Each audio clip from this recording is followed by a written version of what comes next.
ላዕለዋይ ተጸዋዕን በዓል ስልጣንን ናይ ሕብረት ኤውሮፓ ትማሊ ነቲ ኣብ ሞንጎ ኤርትራን ኢትዮጵያን ተፈጢሩ ዝርከብ ዘሎ ወጥርን ምስሓብን ንምሽምጋል ድልው ኣለኹ ክብል ዘርጊሕዎ ዝርከብ ዘሎ መግለጽታት ኣዝዩ ዘገርም ኮይኑ ይርከብ ኣሎ። እዚ ላዕለዋይ በዓል ስልጣን ናይ ሕብረት ኤውሮፓ ምስ ሰበ ስልጣን ስርዓት ብልጽግና ፕሬዚደንት ናይቲ ሃገር ሚኒስትር ጉዳያት ወጻኢ ናይቲ ሃገር ርክባትን ዘርባትን ኣካይደ ክልቲአን ሃገራት ሒዘንኦ ዘርከባ ዘለዋ ናይ ምስሓብ መንገድታትን ዝግበር ዘሎ ፍኸረታትን ደው ክብል ኣለዎ። ክልቲአን ሃገራት ነዚ ውሳነታት ክወስዳ ቀዳምነታት ባዕለን ክሰርሓሉ ዘለወን ካብኡ ሓሊፉ ሕብረት ኤውሮፓ ንክልቲአን ሃገራት ከዘራርብን ከላዝብን ድልው ኣሎ ክብል እዩ ኣብዚ ሓበሬቱ ጠቒሱን ኣስፊርዎን ዝርከብ ዘሎ። ኣዝዩ ዝገርም ጉዳዩ ሕብረት ኤውሮፓ ይኹን ካልኦት ኣገደስቲ ውድባት ናይ ዓለም ስርዓት ብልጽግና ንዝሓለፈ 2 ዓመታት ኣብ ልዕሊ ህዝብን መንግስትን ኤርትራ ዘካይዶ ዘሎ ቅልዑ ግህሰትን ፍኸራታትን ይከታተሉን ይዕዘቡን ኣለዉ። እቲ እንኮ መፍትሒ ንስርዓት ብልጽግና ካብ ዝገብሮ ዘሎ ተግባራት ንክቁጠብ ኣብ ልዕሊ ጸቕጣት ምግባር ክንሱ ንክልቲአን ሃገራት ብማዕረር ኢኻ ክነላዝብዶ ክነዘራርብ እናበልካ ዝወጽእ ዘሎ ከምዚ ዓይነት መግለጽታት ግን ኣብ ትሕቲ ዝኾነ ይኹን ኩነታት ብወገን መንግስቲ ኤርትራን ህዝቢ ኤርትራን ተቐባልነት ከም ዘይብሉ ንምርድኡ ዘሽግር ኣይኮነን። ሕብረት ኤውሮፓ ኣብ ልዕሊ ኤርትራ ሕጂ እውን ዳግማይ በደል ክፍጽም ይሸባሸብ ኣሎ። ዝሓለፈ ዓመታት ስምምዕ ኣልጀርስ ኣብ ባይታ ከይትግበር ከም በዓል ሕብረት ኤውሮፓ ዝኣመሰሉ ውድባት ድሕርሕር ስለ ዝበሉ ከም ህዝብን ሃገርን ንዝሓለፈ 2 ዓሰርተታት ዓመታት ከቢድ ዋጋ ክንከፍል ተገዲድና ኢና። ሕጂ ኸ ሕብረት ኤውሮፓን መሰልቱን ኣብ ልዕሊ ስርዓት ብልጽግና ጸቕጣት ገይሮም ኢትዮጵያ ተተካይዶ ዘላ ንባሕርን ኣፍ ደገ ባሕርን ካልእ እናተባህለ ዝግበር ዘሎ ፍኸራታት ደው ክተብሎ ንዓ ክንዲ ምግዳድ ንክልቲአን ሃገራት ክነላዝብዶ ክነዘራርብ ዝበሃል ጉዳይ ኣዝዩ ዘስደምም ኮይኑ ይርከብ ኣሎ።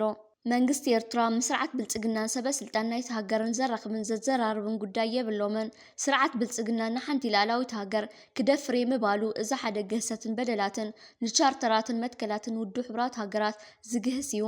ነዚ ወፂኡ ዝርከብ ዘሎ ከምዚ ዓይነት ጻውዒትን መግለጽታትን ብወገን ኢትዮጵያን ስርዓት ብልጽግናን ዝተወሃበ ምላሽን ግብረ መልስን የለን።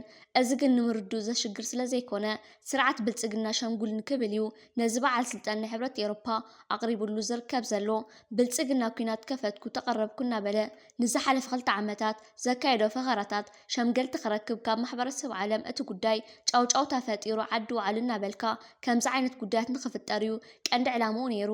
እዚ ላዕለዋይ በዓል ስልጣን ናይ ሕብረት ኤውሮፓ ኸኣ ንዕላማታት ስርዓት ብልጽግና ከሳሲ እዩ ከምዚ ዓይነት መግለፂ ኣውፂኡ ዝርከብ ዘሎ። ጀዋር መሐመድ መንግስቲ ፒፒ ኣብ ልዕሊኡ ዝፈነዎ ዝተዋደደ ናይ ስምጥ ጽላም ወፍሪ ሕጋውን ፖለቲካውን ደረት ከም ዝሰገረ ገሊጹ። ፍሉጥ ፖለቲከኛ ጀዋር መሐመድ ብዛዕባ ድሕንነቱ ንዝተጨነቑ ኣመስጊኑ ብሰላም ከም ዘሎ ብምርግጋጽ መንግስቲ ኣብይ ኣሕመድ ኣብ ልዕሊኡ ዝፈነዎ ዝተዋደደ ናይ ስምጥ ጽላም ወፍሪ ሕጋውን ፖለቲካውን ደረት ከም ዝሰገረ ገሊጹ። እቲ ኣብ ልዕሊኡ ዝተኻየደ ወፍሪ ጸለመ ምስ ካልኦት ሃገራት ዘለዎ ርክብ ንምብልሻውን ናጻ ድምፅታት ንምዕፋንን ዝዓለመ ምንባር ብምሕባር እቲ መንግስቲ ንኢትዮጵያ ብሓደገኛ ጂኦፖለቲካዊ ቅልውላው የእትዋ ከም ዘሎ ነቒፉ። ብምኽንያት እዚ ድማ ነቶም ተሓተቲ ኣብ ሃገራውን ኣህጉራውን ኣብያተ ፍርዲ ንምሕታት ምስ ጠበቃታቱን ምስ ዝምልከቶም ናይ ወጻኢ ትካላትን ብምውህሃድ ሕጋዊ ስጉምቲ ምጅማሩን ውጽኢቱ ድማ ንህዝቢ ወግዓዊ ከም ዝገብርን ኣፍሊጡ። ጉጅለ ፍሉይ ልኡኽ ንጉስ ሳልማን ናብ ኣስመራ ምብጻሕ ከካይድ ከም ዝኾነ ተገሊጹ። ብመሰረት ሓበሬታ ኣልሁስ ስዑድያ መልእኽተኛታት ወራሲ ዓራት ንግስነት ስዑድ ዓረብ መሐመድ ቢን ሳልማን ኣብ ዝመጽእ ወርሒ ናብ ከተማ ኣስመራ ብምኻድ ነቲ ኣብ ስዑድ ዓረብ ፕሬዚደንት ኢሳያስ ኣፈወርቂ ምስ መሐመድ ቢን ሳልማን ኣብ ኣገዳሲ ጉዳያት ቀርኒ ኣፍሪካን ቀይሕ ባሕርን ዝተዘራረብሉ ጉዳይ ንምዝታይ ምስ ፕሬዚደንት ኢሳያስ ኣፈወርቂ ክራኸቡ ከም ዝኾነ ተገሊጹሉ። ንመንነትናን ባህልናን ዘንጸባርቕ ፍሉይ ጽባቐ ብባህላዊ ክዳን ተሰሊማ ክትረአ ከላ ንመጋረጃ ቴሌቪዥን ኣድሚቓቶም ሞያን ጽባቐን ተዋሃሂዱ ግርማን ኣቀራርባን ይበል ጽባቐና ዘጉልሕ። ቀዳማይ ሚኒስትር ኣብይ ኣሕመድ ትማሊ ኣብ ተኻይደ ዋዕላ ፋይናንሳዊ ምዕባለ ኢትዮጵያ ኣብ ዝሃቦ መደረ ኣብዚ እዋን ብደረጃ ዓለም ዝፍጸም ዘሎ ጂኦፖለቲካዊ ወጥርን ግጭትን ንኢትዮጵያ ዕድል ክፈጠር ከም ዝኽእል ኣመላኺቱ። እቲ ቀዳማይ ሚኒስትር ኣብ መደረኡ ዓለም ኣብ ዝተፈላለዩ ቦታታት ትመቓቐል ከም ዘላ ብምግላጽ ኢትዮጵያ ኣብዚ ኩነታት ንረብሓ ቀዳምነት ከም ዘለዋ እዩ ኣስሚሩሉ። እቲ ቀዳማይ ሚኒስትር ስራሕና በቲ ኩሉ ክፍተትን ዘይምርዳእን ሓሊፍና ዕድላት ምውሳድ እዩ። ተጋራጨውቲ ውድባት እንተሃልዮም ክዓርቅ ከም ዝፍትኑ ብምጥቃስ እቲ ግጭት ኣድላይ እንተኮይኑ ግን ኢትዮጵያ ሃገራዊ ረብሓ ክተረጋግፅ ከም ዘለዋ እዩ ኣመላኺቱ። ክበኣሱ ዝደልዩ እንተሃልዮም በጀኹም ይትቃለሱ ምቅላስ ኣየድልን ይበሃል እየ ዝበለ እቲ ቀዳማይ ሚኒስትር እንተተቃሊሶም እውን ንቀይሕ ባሕር ክኸውን ኣለዎ ብምባል ንቀይሕ ባሕር ዘለዎ ህርፋን ገሊጹሎ። ሓደ ዓርኩ ብዛዕባ ስጋት ናዕባ ዓለም ከም ዝሓተቶ ዝገለጸ እቲ ቀዳማይ ሚኒስትር ኢትዮጵያ ብዛዕባ ምጥፋእ ሰላም ዓለም ብዙሕ ክትጭነቅ ከም ዘይብላ ገሊጹሎ። ዓለም ሰላም ኣብ ዝነበረትሉ እዋን እንታይ ጌራትልና ኣብ ዘይተናፀወትሉ እዋን ተጠቂምና ብኡ ክንጉዳይና ኢልና ካብኦም ንላዕሊ ክንጭነቕ የብልናን ክብል እውን ገሊጹ። እቲ ቀዳማይ ሚኒስትር ወሲኹ ሓይልታት ዓለም ክበኣሱ ወይ ክተዓረቑ ከለዉ እቲ ረብሓን ጉድኣትን ናታቶም ምዃኑ ብምግላጽ ኢትዮጵያ ንሃገራዊ ረብሓ ኣብ ምሕላው ጥራይ ክኸውን ከም ዘለዎ ገሊጹ። ኣብ ዞባ ቀይሕ ባሕርን ቀርኒ ኣፍሪካን ዓብይ ጂኦፖለቲካዊ ለውጢ ከምፅእ ዝኽእል ውሳነ ስዑድ ዓረብ ምስ ግብፅን ሶማልያን ሓድሽ ወታደራዊ ኪዳን ንምፍጣር ላዕለዋይ ደረጃ ዘተካይድ ምህላዋ ተገሊጹ። እዚ ጥምረት እዚ ብፍላይ ኣብ ቀይሕ ባሕርን ቀርኒ ኣፍሪካን ዘሎ ፀጥታ ንምርጋእ ከምኡውን ከም ባብኤል መንደብ ዝኣመሰሉ ስትራቴጂካዊ መስመራት ባሕሪ ንምሕላው ዝዓለመ ምዃኑ ተሓቢሩሎ። እዚ ስጉምቲ እዚ ኣብ ዞባ ወሽመጥ ዓረብ ዘሎ ምስሓብን ኣብ ምብራቅ ኣፍሪቃ ዝረአ ዘሎ ውድድርን እናወሰኸ ኣብ ዝመፀሉ ዘሎ እዋን እዩ። ብፍላይ ሶማልያ ምስ ሕቡራት ኢማራት ዓረብ ድሕሪ ዘጋጠማ ምስሓብ ሕጂ ናብ ስዑድ ዓረብ ዝያዳ ትቐርብ ምህላዋ ዘርኢ ምልክት ምዃኑ እቲ ፀብጻብ የገንዝብ። ብተወሳኺ ስዑድ ዓረብን ግብፅን ኣብ ከም የመንን ሱዳንን ዝበሉ ዞባዊ ግጭት ዘለዎን ምትሕብባር እናስፍሕኦ ይርከባ። እዚ ሓድሽ ምስ ሶማልያ ዝግበር ዘሎ ወታደራዊ ኪዳን ድማ ኣብቲ ዞባ ሓድሽ ናይ ሓይሊ ሚዛን ንምፍጣር ዝዓለመ ምዃኑ ተንተንቲ ፖለቲካ እዚ ከባቢ ይገልጹ። ኢድን እግርን ኢማራት ኣብ ሊብያ ይቁረጽ ኣሎ። ኣዛዚ ሊብያ ካሊፋ ሃፋተር ነቲ ነዊሕ እዋን ኣጽዋር ኢማራት ናብ ሓይልታት ቅልጡፍ ደገፍ ሱዳን ንምስግጋር ዝጥቀመሉ ዝነበረ ቁልፊ መተሓላለፊ መዕርፎ ነፈርቲ ኩፍራ ን9 መዓልትታት ከም ዝተዓፀወ ኣፍሊጡ። ከም ዝፍለጥ ካብ ዝሓለፈ ሰሙን ካብ ኩፍራ ሊብያ ተበጊሰን ናብ ቦሳሶ ሶማል ዝጓዓዛ ነፈርቲ ካብ ክልል ኣየር ግብፅን ቀይሕ ባሕርን ወፃእ ብዝኾነ ካሊእ ኣንፈት ይጓዓዛ ከም ዘለዋ ተረጋጊጹ ምንባሩ ይዝከር። ፕሬዝደንት ሕቡራት መንግስታት ኣሜሪካ ዶናልድ ትራምፕ ኣብ መንጎ ኢትዮጵያ ግብፅን ሱዳንን ዘሎ ነዊሕ ዝገበረ ምስሓብ ግድብ ህዳሴን ምክፋል ማይ ናይልን ንምፍታሕ ሃገሩ ዳግማይ ሽምግልና ክትጅምር ድልውቲ ምዃና ገሊጹ። ትራምፕ ነዚ ሓሳብ ዘቕረበ ናብ ፕሬዝደንት ግብፂ ዓብደልፋታሕ አልሲሲ ብ16 ጥሪ 2026 ኣብ ፀሓፎ ደብዳቤ ኮይኑ ምምሕዳር ዋሽንግተን ሕቶ ምክፋል ማይ ናይል ንሓንሳብን ንሓዋሩን ብሓላፍነት ክፈትሖ ቅሩብ ምዃኑ ኣረጋጊጹ። ትራምፕ ኣብ ፀሓፎ ደብዳቤ ክስካብ ሕጂ ዝነበረ ዘየረዳድእ ምስሓብ ናብ ዓብይ ወታደራዊ ግጭት ክቕየር የብሉን ብምባል እዚ ጉዳይ እዚ ኣብ ኣጀንዳ ሰላም ኣፍሪቃን ማእኸላይ ምብራቕን ቀዳምነት ዝወሃቦ ምዃኑ ገሊጹ። ዝኾነት ሃገር ንበይና ነዚ ክቡር ሃብቲ ክትቆፃፀሮን ንጎረባብታ ክትጎድእን ከም ዘይብላ እውን ኣስሚሩሉ።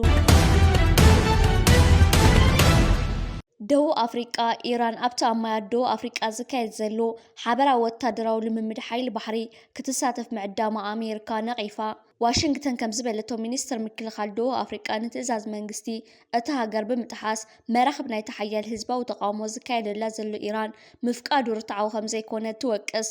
እቲ ጽኑዕ ሰላም ተባሂሉ ዘሎ ወታደራዊ ልምምድ ኣካል ናይቲ ብብራዚል፣ ሩስያ፣ ቻይናን ደቡብ ኣፍሪቃን ከምኡውን ድሒራን ዝተጸንበረ ግብፂ፣ ኢትዮጵያ፣ ኢንዶኔዥያ፣ ኢራንን ሕቡራት ኢማራት ዓረብን ዝቆመ ምሕዝነት ብሪክስ ፕላስ እዩ።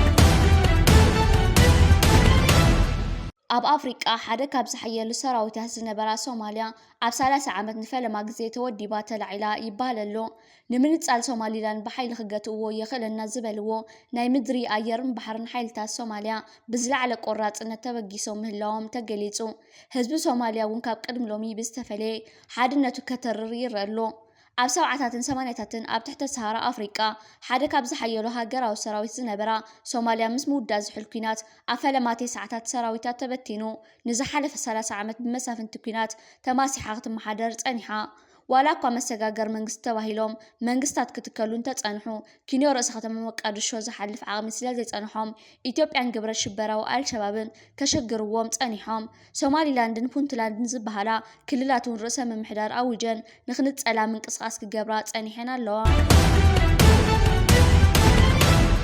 አብይ አሕመድ ኣብ ውሽጢ ሃገር ዝለመዶ ናይ ምጭብርባር ስልቲ ናብ ወፃእ ብምውፃእ ነቲ ዞባ ይበጣብጦ ኣሎ። ንመንግስቲ ሶማልያ ሓደ ይዛረብ ዞር ኢሉ ድማ ሶማሊላንድ ኣፍልጦ ንክትረክብ ይሰርሕ። ከአቡዳቢ ዝላኽ መሳርሕና መላለሰ ድማ ነቲ ዞባ ማእከል ወጥሪ ገይርዎ ኣሎ። ሶማልያ ምስ አቡዳቢ ዘለዋ ዲፕሎማሲያዊ ርክብ ሙሉእ ብሙሉእ ንምቁራጽ ካብ ዝወሰነቶ ውሳነ ስዒቡ ብድንጋጸን ሬድዋን ሁሴን ናብ ሶማልያ እኳ እንተለኣኾ ሼክ ሓሰን ግነት ስልጤ ሬድዋን ረሓ ቀሊሎም ሰጊጎም እዮም። ቀፂሉ ድማ ንጌድዮን ናብ ደቡብ ሱዳን ብምልኣኽ ደቡብ ሱዳን ንሶማሊላንድ ኣፍልጦ ንኽትህብ ንሳልቫኪር ከታሎም ፈቲኑ ነይሩ። ሳልቫኪር ግን ነቂሖምሉ። እቲ ልኡኽ ጌድዮን ከም ዝወፀ ዝመግለፂ ኣውፅኦም እዮም። ካብዚ ንላዕሊ ውርደት ካብዚ ንላዕሊ ሞት የለን። ኣሃዱታት ሓይሊ ባሕሪ ኤርትራን ኣሃዱ ወሃብ ደገፍን ጸጥታን ርግኣትን ገማግም ቀይሕ ባሕሪ ንምሕላው ዓሊሙ ኣብ ፖርት ሱዳን ምንቅስቓሳት የካይድ ኣሎ ክብል ኣልባላድ ኒውስ ሓቢሩ። ብመሰረት ኣልባላድ ዝተረኸበ ሓበሬታ ሓይሊ ባሕሪ ኤርትራ ዘመናውያን ናይ ውግእ መራኽቢ ዓጢቑ ኣሃዱ ወሃቢ ደገፍ ከበድቲ ተፅዋራት ኣብ ገማግም ፖርት ሱዳን ምንቅስቓሳት የካይድ ከም ዘለዎ ተፈሊጡ። ዕላማ እቲ ምንቅስቓስ ብቐንዱ ንጉዳይ ግርጭ ሱዳን ተጠቒሞም ጸጥታን ሰላምን ቀይሕ ባሕሪ ኣብ ሓደጋ ዘእቱ ዘይሕጋዊ ምንቅስቓሳት ቀርሰንትን ሽበራውያን ባእታታትን ከምኡውን መዝመዝቲ ናይ ወፃኢ ሓይልታት ምትእትታዋት ንምግታእ ምዃኑ ክፍለጥ ተኻኢሉ። ኣብ ቬንዙዌላ ብዝተፈጸመ መጥቃዕቲ ሓይልታት ኣሜሪካ 47 ወታደራት ቬንዙዌላ ከም ዝቐተሉ ሚኒስትር ምክልኻል እታ ሃገር ኣፍሊጡ። እዚ መጥቃዕቲ እዚ ነቲ ንዓመታት ኣብ መንጎ ክልቲአን ሃገራት ከከራኽር ዝጸንሐ ፖለቲካዊ ምስሓብ ናብ ወታደራዊ ግጭት ዘሰጋገረ ዓብዪ ፍጻመ ኮይኑሎ። እቲ ሚኒስትር እቲ መጥቃዕቲ ላዕላውነት ሃገር ዝደፈረን ዘይሕጋዊ ተግባርን ምዃኑ ብምግላጽ ንኣሜሪካ ብትሪ ኾኒንዎ ኣሎ። ኣሜሪካ ብወገና ነዚ መጥቃዕቲ እዚ ዝምልከት ወግዓዊ መግለፂ ክሳብ ሕጂ እኳ እንተዘይሃበት እቲ ኩነታት ግን ኣብቲ ዞባ ዓብዪ ናይ ጸጥታ ስጋት ፈጢሩ ይርከብ። ኣብዚ ሕጂ እዋን ቬንዙዌላ ወታደራዊ ሓይላ ኣብ ዝለዓለ ናይ ድልውነት ደረጃ ከም ዘቐመጠትን ማሕበረሰብ ዓለም ነዚ ድፍረት እዚ ክኹንኖ ጻውዒት ተቕርብ ኣላ። እዚ ምዕባለ እዚ ኣብቲ ዞባ ሓድሽ ናይ ኩናት ወጥሪ ክኸፍት ከም ዝኽእል ተንተንቲ የጠንቅቑ ኣለዉ።